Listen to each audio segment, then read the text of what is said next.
all of your questions. We're going to spend time doing it, but we're not going to spend Who's right next door? So please try to spread the questions around. Everybody at least get one follow-up. But we're trying to answer every question, but yeah, I can't promise that we'll be able to. So just want to let us sit there. Remember, there's a few things you can't answer, including an arm's length investigation.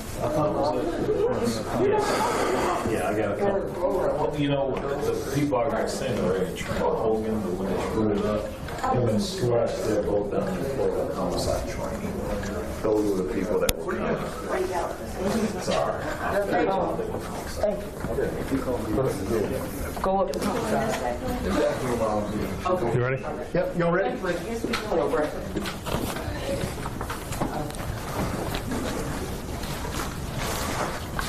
afternoon.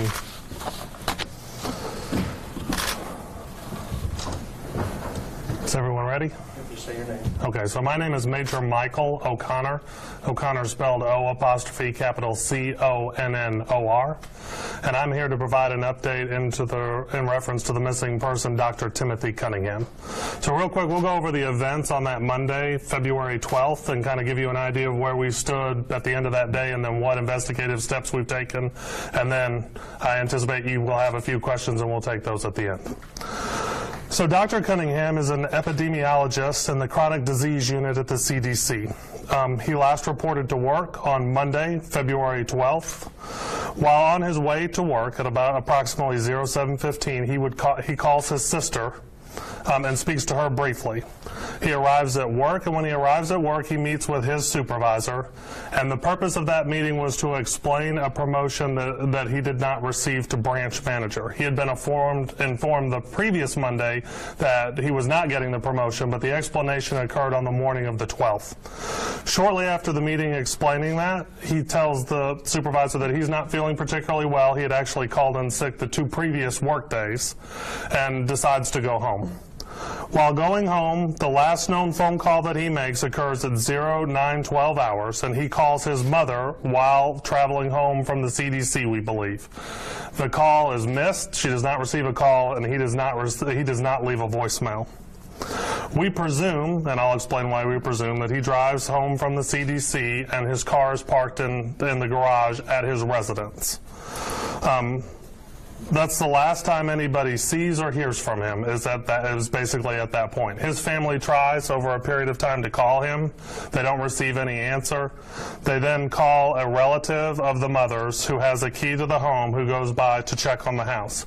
He comes over, he finds the house has been secured, but there are 2 upstairs bedroom or windows that are open, one to a bathroom and one to a laundry room. But they were on the upper level, and it appeared as if everything else was in order, and the windows may have been left open because he had a dog that was inside of the residence. The relative reports that to the parents. They obviously become somewhat concerned because now they haven't heard from him, and they decide to make the drive at some point Tuesday afternoon or evening down from Maryland. They arrive approximately at 07:30 hours in the morning of the 14th, which is the Wednesday, and by 09:30 they have dialed 911 to report Dr. Cunningham missing. The most unusual factor in this case is that every single belonging that we are aware of was located in the residence. So his keys, his cell phone, credit cards, debit cards, wallet, all his identification, passports, anything you could think of, we've been able to locate. None of those items are missing. So what have we done from that point forward? Well, obviously, we created immediate BOLO, and we released that information to you that he was a missing person. We've processed his home. We've canvassed the neighborhood. We've searched the immediate wooded area around his house with a dog. We've checked local hospitals and jails. We searched the cemetery crest lawn, which is nearby his home. We've gotten with the CDC and we've gone through and made sure that his government credit cards aren't being used. We've looked at the browser history on his desktop computer at work to make sure there's nothing suspicious on it. We've checked his swipe card activity. We know the last time he clocked in or out at the CDC. We've gone through his government phone records to ensure that that phone's not in use, and we've been provided some access to his email so we know that nothing suspicious went back and forth on it. We also conducted a flyover of the immediate neighborhood with a helicopter. We have some additional steps that we intend to take this week. We'll probably re-canvass his house neighborhood in the wooded area. We may go through there with an additional team of dogs, and we continue to follow up on the numerous Crime Stopper tips and other tips that have come in. That concludes my statement, and I'll be happy to take your questions. So at this point, do you believe he's still alive and just out somewhere? Well, we're open to any and all possibilities at this time. We haven't been able to rule anything out one way or the other. So it's possible he's out there. But there's no evidence of any foul play? There's none. There's no evidence suggesting anything. Can you elaborate a little bit more on his work history? Have there been any internal issues with him in the CDC in the past? Anything that's on your radar? We asked specifically whether the CDC felt that anything related to his job would have contributed to this, and they did not believe so. They did note that he had been up for this promotion, which he did not receive. And obviously, I think any of us would agree that if you didn't receive a promotion you thought you might get, you're somewhat disappointed. But beyond that, we don't have any information that his employment would lead to his being missing. His parents said he had some personal issues. Can you elaborate on that at all? No.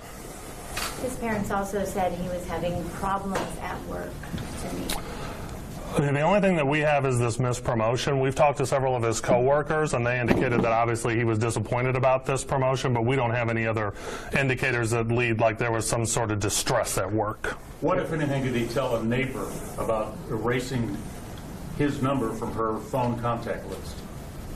Do you have any information about that? I don't have the specifics of that information, but we have talked to that neighbor, yes. And what do you make of it? Is that true? Did that happen? It did happen, yes. There's some pretty wild conspiracy theories floating around social media. Right. Are you aware of them? Can you just respond to So we're very aware of the conspiracy theories, and one of the things that we were sort of asked to emphasize, certainly by the CDC, especially in reference to some of the rumors, is that Dr. Cunningham worked in the chronic disease unit, which is not the infectious disease unit. He had no access to classified material. He would not be the type of person that, if you kidnapped him and held him, he could give you access to some horrific virus that could be a real problem for all of the rest of us. He wasn't one of those people that works at the CDC. He didn't work in that unit. So they don't believe that his employment would be cause for something like that to occur, because he simply doesn't have access to those types of things. Now, specifically what chronic disease means, you would have to ask the CDC. Obviously, I'm not a doctor. Does the cell phone that was left behind indicate anything? The cell phone that was left behind indicates nothing other than what I provided to you here. We know when the last phone call was made from it. We attempted to make several calls, which now register in the records to it. There's a number of calls from his parents, but all of the last outgoing phone call made from that phone occurred at 0912, and the call was made to his mother. It lasts somewhat over 20 seconds. When we asked her, she was at the gym. She missed the call, and the call actually didn't show up in her missed call registry. So we know Verizon shows that it went out, but it may not have hit her phone in Maryland.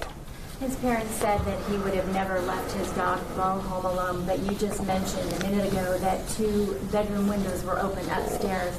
The dog couldn't but jump out of a second story window to go to the bathroom. So can you explain this discrepancy? There is a lot that I cannot simply explain. This is an extremely unusual set of circumstances. It is not common in missing person cases for us to find someone's entire belongings, their debit cards, their credit cards, their cell phones.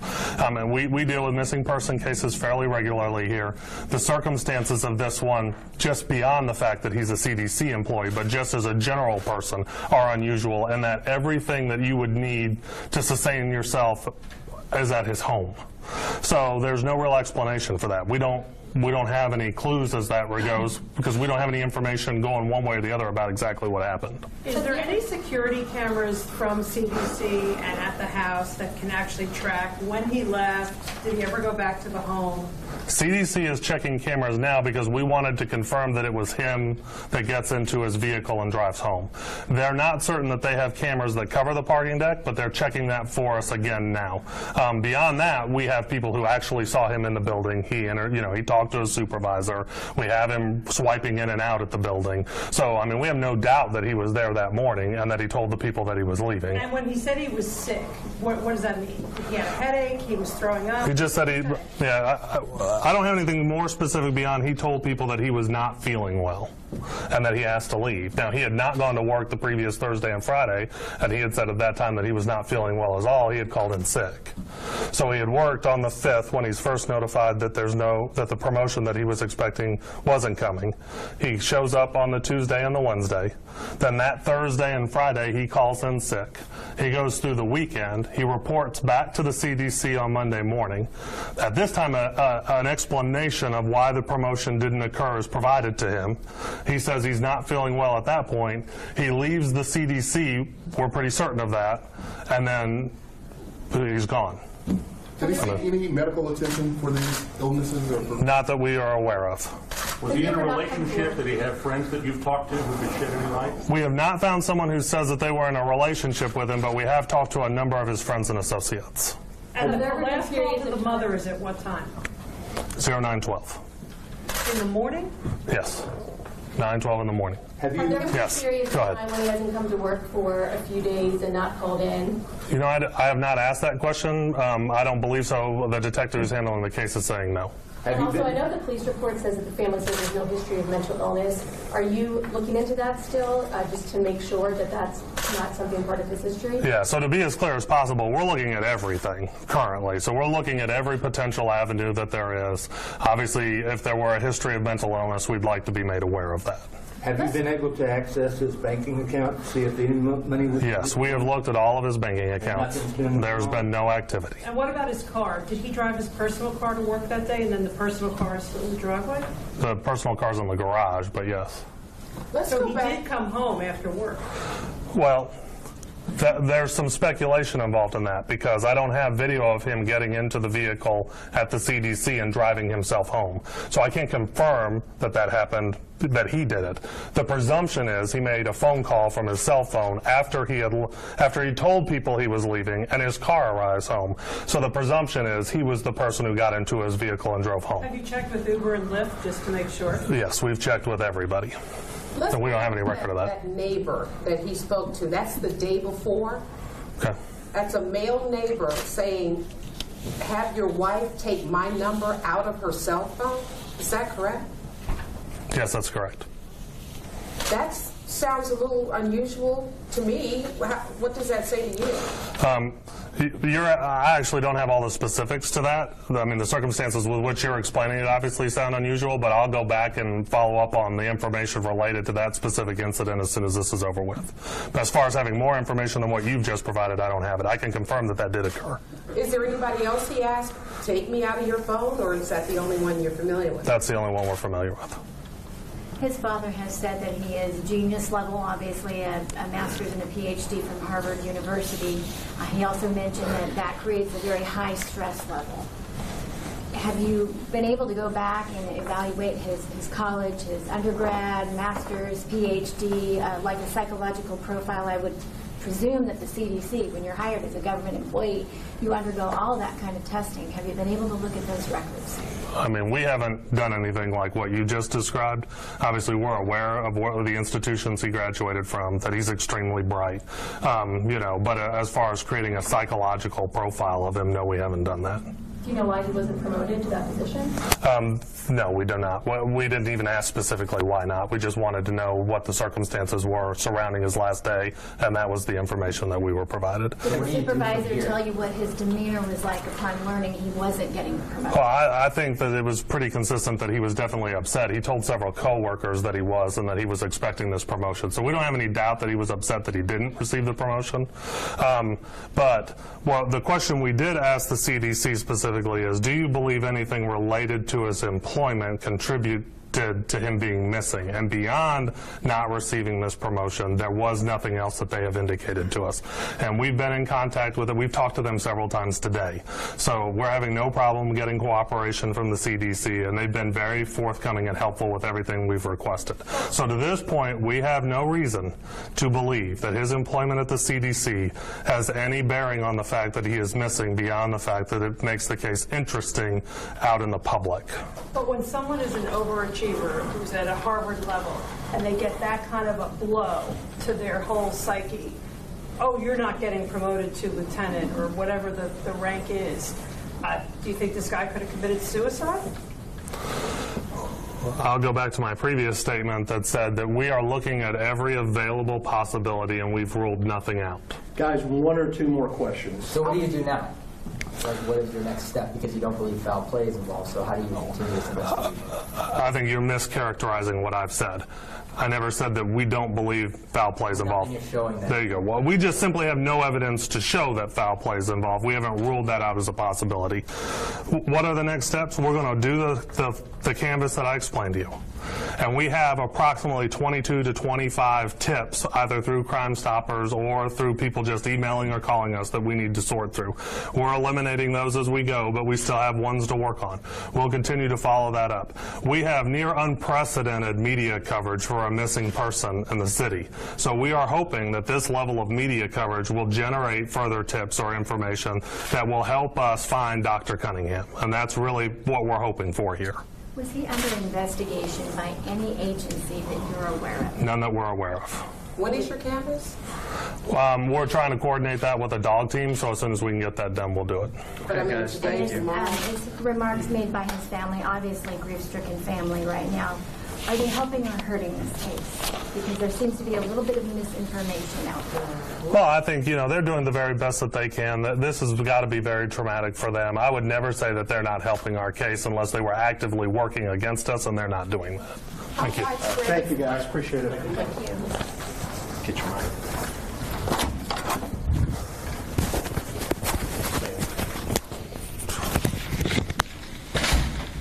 Just hand it to me. We'll wait for a second.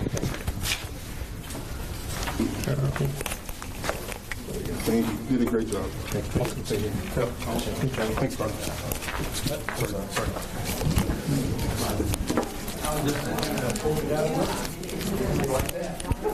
You all have been promoted to detective. You got any little plastic bag? Are we done? Sucking the power out of my cell phone.